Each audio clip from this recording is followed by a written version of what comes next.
Hello everyone, कैसे हैं सभी। I hope you all are doing great and welcome back to Study Point. जैसा कि आप सभी को पता है, इंडियन जीके का जो ये क्वेश्चन आंसर सीरीज़ का जो है ये थर्ड पार्ट है, जिसमें कि हम लोग क्वेश्चन डिस्कस कर रहे हैं जो कि प्रीवियस एग्जाम में पूछे गए थे। पटवारी और हिमाचल प्रदेश के जितने भी टीचिंग एग्ज़ाम्स हैं इनके लिए ये बहुत ही इंपॉर्टेंट होने वाली है।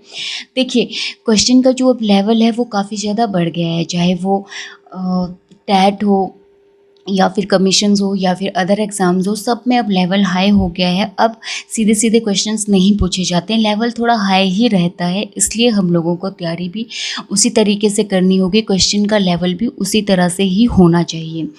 थोड़े टाइम में हम लोग जो है ज़्यादा से ज़्यादा क्वेश्चन सॉल्व करने की कोशिश करेंगे। तो चलिए टाइम ना वेस्ट करते हुए let's start. First question is, Sikandar किसका शिष्य था। सिकंदर जो था ये शिष्य था अरस्तु का, मीन्स एरिस्टोटल का।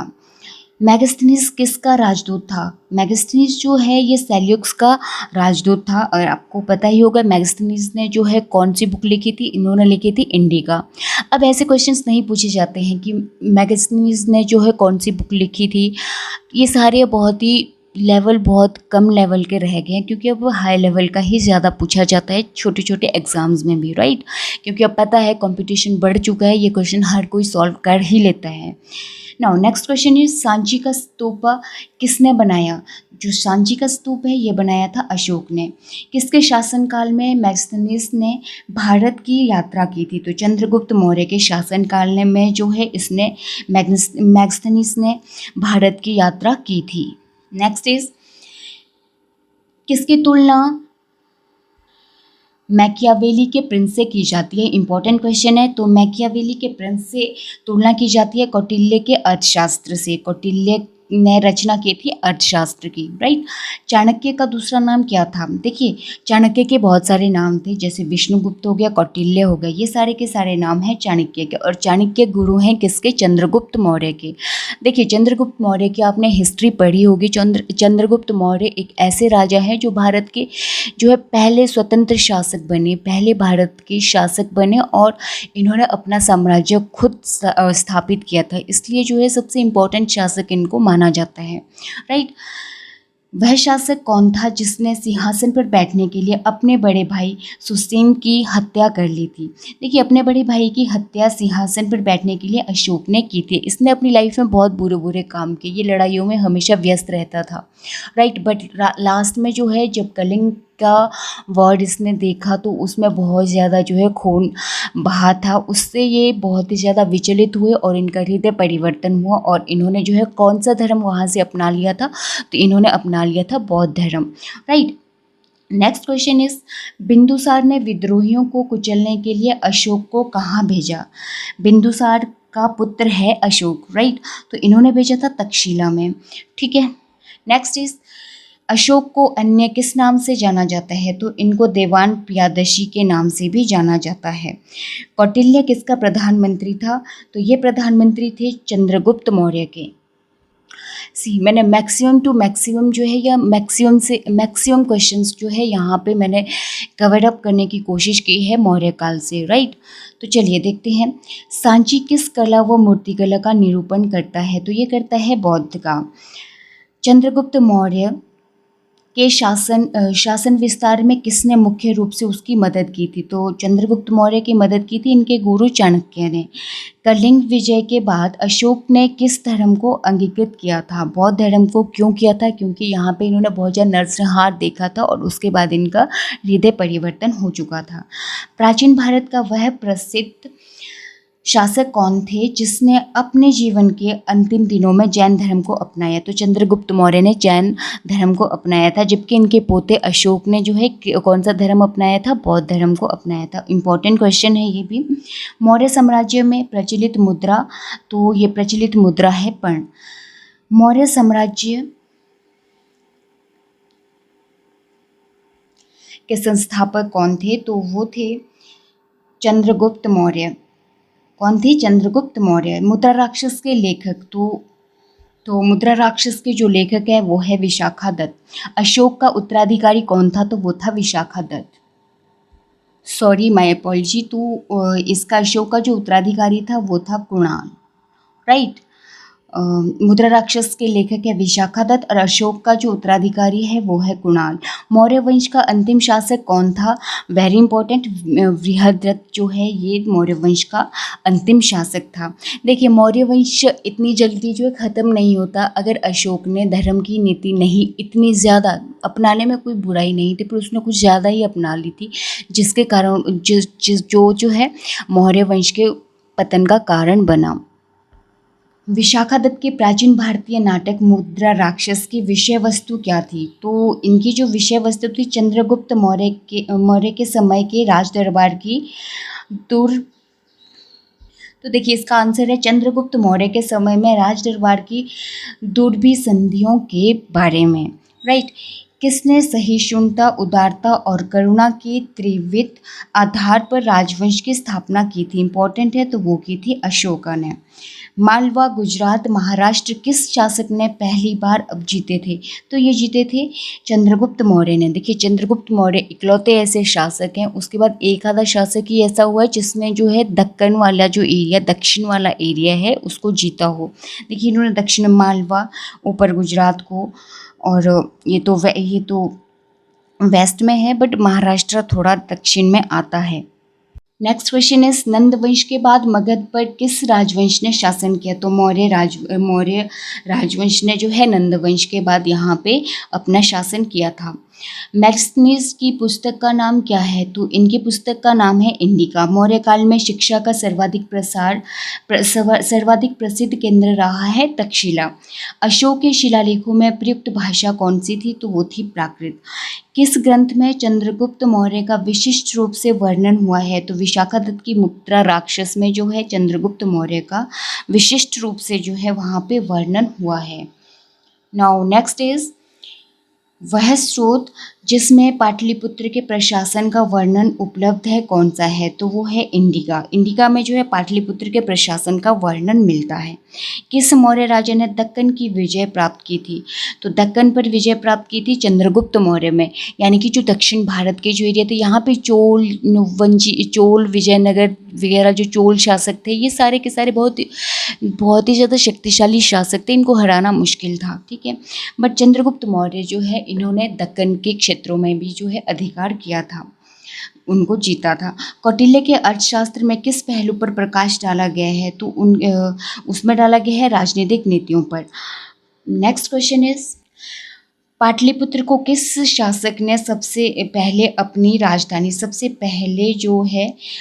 राजधानी बनाया था? तो पाटलिपुत्र को सबसे पहले अपनी राजधानी बनाने वाले थे चंद्रगुप्त मौर्य। इसके बाद तो बहुत सारे रूलर्स आए हैं इंडियन हिस्ट्री में जिन्होंने जो है पाटलिपुत्र को अपनी राजधानी बनाया था, बट जो फर्स्ट थे, ज़्यादा पूछे तो वही जाते हैं फर्स्ट एंड लास्ट, तो वो थे चंद्रगुप्त मौर्य।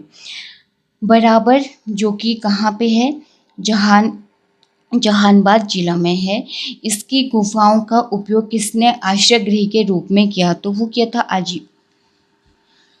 आजीविकों ने। नेक्स्ट इस किस अभिलेख से यह साबित होता है कि चंद्रगुप्त का प्रभाव पश्चिम भारत तक फैला है? तो रुद्रदमन का जूनागढ़ अभिलेख जो है, बहुत इंपॉर्टेंट क्वेश्चन है, जो जूनागढ़ अभिलेख है रुद्रदमन का, उसमें जो है ये सबूत मिलता है, यह साबित हो जाता है कि चंद्रगुप्त का प्रभाव पश्चिम भारत तक भी फैला हुआ था।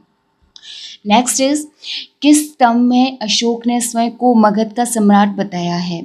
तो इन्होंने बताया है भाब्रू स्तंभ में। बहुत ही इंपॉर्टेंट क्वेश्चन है ये, बहुत बार पूछा गया है। भाब्रू स्तंभ में जो है अशोक ने खुद को मगध का सम्राट बताया है। राइट। नेक्स्ट इज अशोक को कहा गया, देखिए अशोक, चंद्रगुप्त, बिंदुसार, चाणक्य, इन सब के अन्य नाम भी थे, कईयों को उपाधि दी गई थी या फिर किसी और ने नाम दिए हुए थे। देखिए चाणक्य का तो ऑलरेडी हम पढ़ चुके हैं, कौटिल्य, विष्णुगुप्त, चाणक्य। राइट, ये थे चाणक्य के नाम। बिंदुसार को कहा जाता था अमित्रघात। वेरी इंपॉर्टेंट, क्या कहा जाता था? अमित्रघात। और चंद्रगुप्त मौर्य को जो है सैंड्रोक्टस कहा जाता है। अशोक को कहा गया है प्रियदर्शी दिव्नम प्रिय, भी इसी को कहा गया है। देवनम प्रिय और प्रियदर्शी, ये किसको कहा गया है? अशोक को। देवनम प्रिय इनको कहा जाता है, ये बहुत बार क्वेश्चन पूछा गया है।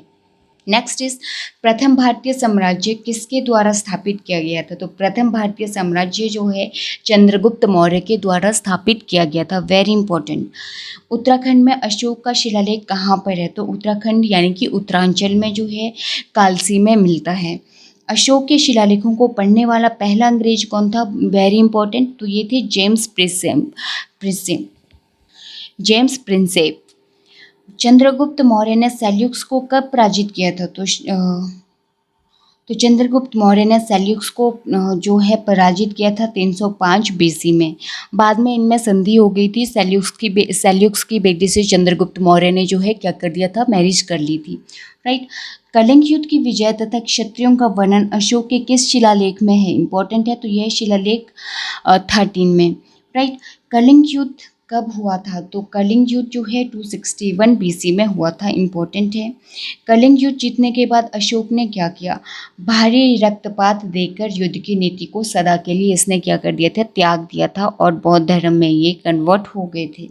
अशोक के गुरु कौन थे? अशोक के गुरु उपगुप्त और चंद्रगुप्त मौर्य के जो गुरु थे वो कौन थे? Chanakya. Next question is Ashok के ज़्यादातर अभिलेखों की भाषा व लिपि क्या थी? तो इसकी जो भाषा थी वो प्राकृत थी और जो लिपि थी वो थी ब्राह्मी। नेक्स्ट इज किस ग्रंथ में चंद्रगुप्त मौर्य के लिए वृषल शब्द का प्रयोग किया गया है? वृषल होता है निम्न कुल। वृषल का मतलब हुआ निम्न कुल। बहुत बार ये कहा ये डिस्प्यूट ही रहा है, ये कोई इसका प्रमाण नहीं मिल पाया है कि चंद्रगुप्त मौर्य राजपूत थे या वो निम्न कुल के थे। तो मुद्रा राक्षस में इनको निम्न कुल का अर्थात वृषल बताया गया है। अशोक का पुत्र जो श्रीलंका में बौद्ध धर्म के प्रचार प्रसार के लिए गए थे तो ये थे महेंद्र, और उनके साथ इनकी बहन भी गई थी। किस नदी के तट पर सिकंदर व पोरस का युद्ध हुआ था? देखिए सिकंदर व पोरस का जो युद्ध था उसको कहते हैं हाइडेस्पेंस का युद्ध कहा जाता है, और ये हुआ था झेलम नदी के किनारे। देखिए पंजाब का ये शासक था पोरस। तो देखिए उस टाइम जो है बहुत सारे शासक तो ऐसे थे जिन्होंने सिकंदर यानी कि अलेक्जेंडर के सामने जो है सरेंडर कर लिया था, बट ये इकलौता ऐसा शासक था नीचे पंजाब का जिसने जो है क्या किया था? युद्ध लड़ने की हिम्मत करी थी, और इससे प्रभावित होकर जो है सिकंदर ने इन्हें माफ़ कर दिया था और इनके बीच में जो फिर फ्रेंडशिप हो गई थी। नेक्स्ट किसके राज्यादेश में अशोक के व्यक्तिगत नाम यानी कि इनका जो व्यक्तिगत नाम है अशोक का उल्लेख मिलता है? तो अशोक का उल्लेख जो मिलता है ये मिलता है मास्की में। नेक्स्ट इज श्रीनगर की स्थापना किस मौर्य शासक ने की थी? तो श्रीनगर की स्थापना की थी अशोक ने। इंपॉर्टेंट है। किस ग्रंथ में शूद्रों के लिए आर्य शब्द का प्रयोग हुआ है? तो अर्थशास्त्र में जो है शूद्रों के लिए आर्य का प्रयोग हुआ है। मैग्स्थनीज ने पाटलिपुत्र को क्या कहा है? मैग्स्थनीज ने जो है पाटलिपुत्र को कहा पोलीब्रोथा। सिकंदर ने भारत पर कब आक्रमण किया? तो 326 बीसी में सिकंदर ने भारत पर आक्रमण किया था। बहुत इंपॉर्टेंट है। सेल्यूक्स किस सम्राट की सेना में था? सेल्यूक्स जो है ये सिकंदर की सेना में था। अशोक के समय ज़्यादातर अभिलेख किस भाषा में थे? तो अशोक के समय जो ज़्यादा अभिलेख थे खरोष्ठी में थे, बट जो अशोक ने जो लिखे हुए थे, अशोक के द्वारा लिखे हुए जो अभिलेख थे उसने किया था प्राकृत भाषा का प्रयोग। इसमें कंफ्यूज नहीं होना है। और इसके समय के जो ज़्यादातर अभिलेख थे वो थे खरोष्ठी में। राइट। नेक्स्ट इज मौर्य काल के सिक्कों पर किस पक्षी के चित्र अंकित था? तो मौर्य काल के सिक्कों पर जो है मोर का चित्र अंकित था। इंपॉर्टेंट है। नेक्स्ट नंद वंश का संस्थापक कौन था?